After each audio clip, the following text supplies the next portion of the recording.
بصوا، هو انا طالعه اتكلم عن موضوع مهم جدا وهو حديث السوشيال ميديا. تمام. انا ممكن كنت اطلع اتكلم عليه من بدري، بس لا، انا ذات نفسي تعبت نفسيا، تعبت من الحوار ذات نفسه. اللي هو موضوع ان طفل حد اغتصبه، طفل حد اعتدى عليه. في ايه يا جماعه؟ احنا ما كناش كده، ما وصلتش بينا الدرجه دي.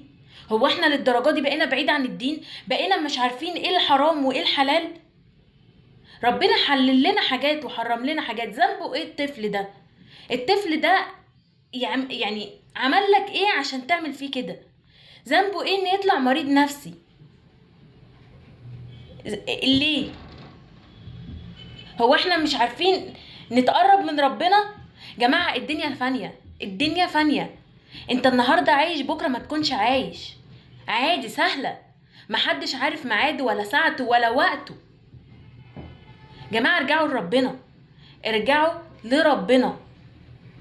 مفيش حاجة هتاخدها معاك. يعني ده انت مش بتعمل حسنات، ده انت بتعمل سيئات. وكلام للأمهات، مهما كان حاولوا تتقربوا من ولادكم، حاولوا تتقربوا من ولادكم، ما تخوفوهمش. لو جه قالك ماما بيحصل معايا كده، حتى لو الشخص ده قريب منك، حتى لو قريب منك، صدقه الطفل مش هيكذب عليك، مش هيكذب عليك عشان ياخد بونت عندك. تمام. يا رب الرسالة تكون وصلت. ربنا يحمي ولادنا ويخرجنا من الدنيا دي على خير، وتقربوا من ربنا يا جماعة. بجد والله، ملهاش اي 30 لازمة لحياتي.